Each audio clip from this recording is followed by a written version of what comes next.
नमस्कार, मैं हूं गायत्री आचार्य। द पोस्ट के इस एपिसोड में आज हम बात करेंगे छत्तीसगढ़ में चल रही राजनीति की।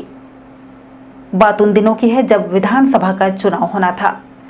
प्रदेश के 3 वरिष्ठ नेताओं को अपने अपने क्षेत्र की कमान सौंपी गई। सरगुजा और रायगढ़ जिला को मिलाकर लगभग 27 सीटों की जिम्मेदारी बाबा टीएस सिंहदेव को दी गई और मध्य छत्तीसगढ़, जिसमें कोरबा से बिलासपुर तक की जिम्मेदारी चरणदास महंत को दी गई। भूपेश बघेल को दक्षिण छत्तीसगढ़ का क्षेत्र दिया गया और बस्तर समेत कुछ क्षेत्रों में भूपेश और टीएस बाबा दोनों ने ही कड़ी मेहनत की। उसी का परिणाम हुआ कि छत्तीसगढ़ में पहली बार इतने अधिक बहुमत से कांग्रेस को जीत हासिल हुई। इस जीत से संपूर्ण छत्तीसगढ़ में कांग्रेस जन के साथ साथ क्षेत्रीय जन में भी खुशी देखी गई, क्योंकि उन्हें लग रहा था कि उनके क्षेत्र का नेता मुख्यमंत्री बनेगा। क्षेत्रीय लोगों की भावना और उत्साह के बीच तीनों का दिल्ली बुलावा हुआ। तीनों दिल्ली में पुनिया जी से मिले। पुनिया जी तीनों को लेकर राहुल गांधी के पास गए। राहुल जी ने पुनिया जी से कहा कि इन्हें खड़गे जी से मिलवा दो। तीनों नेता खड़गे जी के पास जब पहुंचे तब अचानक वहां ताम्रध्वज साहू प्रकट हुए। चारों को कहा गया कुछ देर में पुनिया जी के द्वारा आपको खबर कर दी जाएगी कि कौन मुख्यमंत्री बनेगा। फिर बाद में पुनिया जी के द्वारा खबर भेजी गई कि हाईकमान का कहना है कि ताम्रध्वज साहू मुख्यमंत्री बनेंगे। तीनों ने साहू जी को मुबारकबाद दी। उसी समय भूपेश बघेल के पास कहीं से फोन आया। वे मीटिंग से बाहर आए, बात की। लौट कर आने के बाद भूपेश बघेल ने कहा, मैं आला कमान के आदेश का सम्मान करता हूं, पर मैं मंत्रिमंडल का सदस्य नहीं बनूंगा। लगभग यही बात टीएस सिंहदेव ने कही। डॉक्टर चरणदास महंत चुप रहे।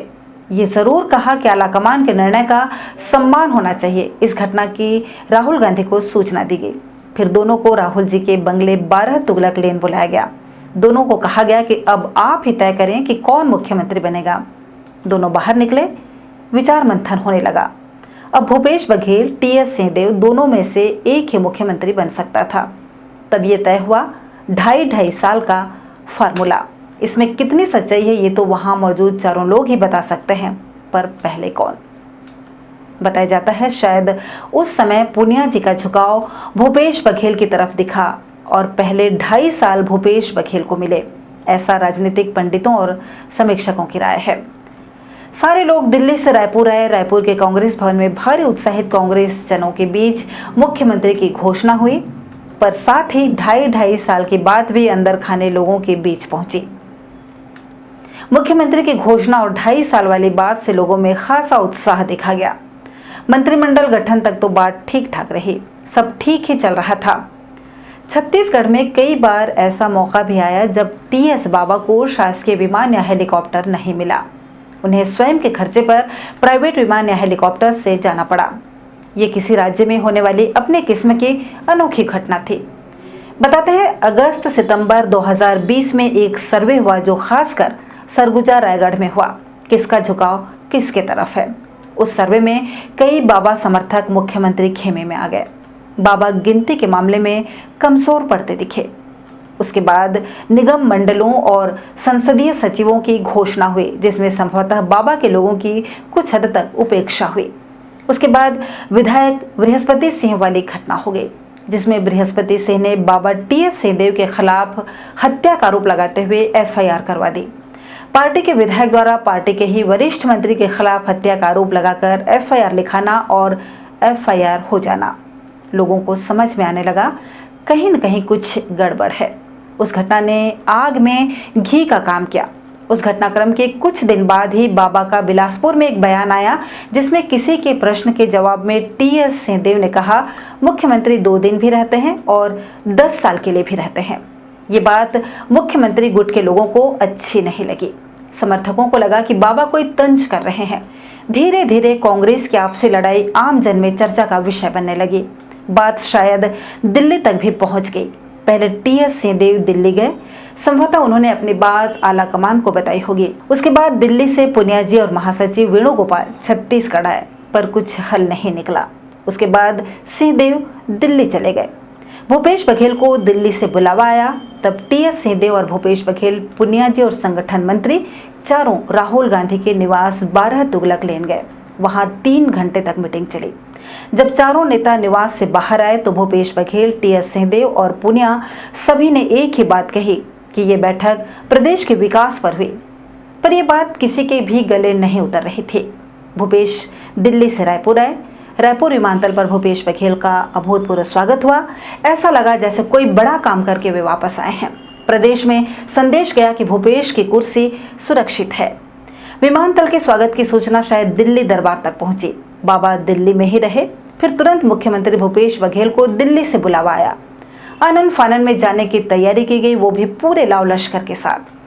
छत्तीसगढ़ से लगभग 50 विधायक और 5 मंत्रियों का समूह मुख्यमंत्री भूपेश के समर्थन में दिल्ली पहुंच गया। दिल्ली विमानतल से सब विधायक पुनिया जी के निवास पहुंचे। उसी समय भिलाई के विधायक देवेंद्र यादव पुनिया जी के पैरों में बैठ भूपेश बघेल के पक्ष में निवेदन करते देखे गए। फिर 26 तारीख को राहुल गांधी के निवास 12 तुगलक लेन पर भूपेश बघेल और पुनिया जी से मिलने गए। वहां राहुल गांधी के साथ प्रियंका वाड्रा भी थीं। ये मीटिंग भी करीब 3 घंटे चली। इस मीटिंग में खास बात यह रही कि जब बैठक खत्म हुई तब भूपेश बघेल के साथ प्रियंका जी दरवाजे तक आईं। इससे मैसेज गया कि शायद सब ठीक ठाक है। इस मीटिंग में बाबा टी.एस. सिंहदेव नहीं थे, जबकि बाबा दिल्ली में ही थे। छत्तीसगढ़ की राजनीतिक घटना पर कांग्रेस के वरिष्ठ नेता और नीतिकारों की चौकस निगाह बनी रही। लोगों का कहना है कि छत्तीसगढ़ से दिल्ली तक के विधायकों मंत्रियों की दौड़ किस लिए? इसे दबाव की राजनीति नहीं कहेंगे तो क्या कहेंगे? दिल्ली की सड़कों पर बसों में छत्तीसगढ़ के विधायकों की भीड़ घूमती रही। राजनीतिक जानकारों का कहना है, इससे पहले इस प्रकार का दृश्य हमने संभवतः कभी नहीं देखा। राजनीतिक समीक्षकों का मानना है शायद कांग्रेस हाईकमान को यह दबाव की राजनीति अच्छी नहीं लगी। छत्तीसगढ़ के मुख्यमंत्री, मंत्री और सभी विधायक दिल्ली से रायपुर लौट आए। बाबा भी 28 अगस्त को रायपुर आ गए। तभी पंचायत विभाग के कार्यक्रम के बीच बाबा के फोन की घंटी बजी और बाबा 30 तारीख को फिर दिल्ली चले गए। क्योंकि बाबा 28 को दिल्ली से लौटे थे, उनका फिर अचानक दिल्ली जाने से छत्तीसगढ़ की राजनीति को और गर्मा दिया। दिल्ली से लौटकर बाबा टी.एस. सिंहदेव ने कहा कि हम अपने हाईकमान के आदेश का पालन करेंगे, हम काम भी करेंगे और इंतजार भी करेंगे। अब बात आती है लोगों की समीक्षा और कयासों की। समीक्षकों का मानना है कि संभवतः भूपेश बघेल को आला कमान उत्तर प्रदेश के चुनाव में ले जाना चाहता है, क्योंकि भूपेश पिछड़ी जाति से हैं और उत्तर प्रदेश की पूरी राजनीति पिछड़ों की ही है। राजनीतिक पार्टियों में जिस व्यक्ति का जहां महत्व होता है उसका उपयोग वहीं किया जाता है।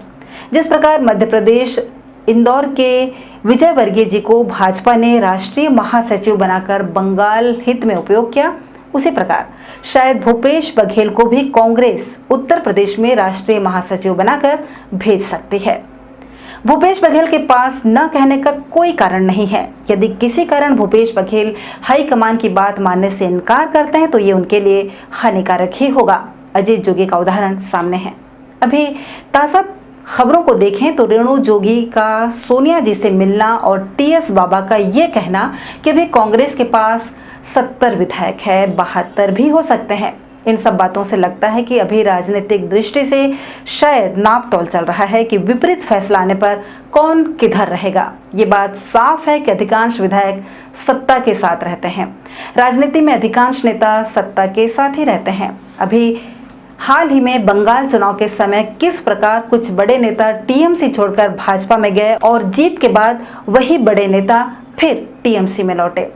फिर ये तो छत्तीसगढ़ है। यहाँ के नेता अजीत जोगी जी और विद्याचरण जी के हालात से भी सबक जरूर लेंगे। कम से कम पार्टी से अलग होने की तो कोई सोच भी नहीं सकता। फिर अपनी अपनी सोच, अपना अपना भाग्य। द पोस्ट का ये एपिसोड यह खत्म होता है। ये एपिसोड आपको कैसा लगा कमेंट कर ज़रूर बताएं। धन्यवाद।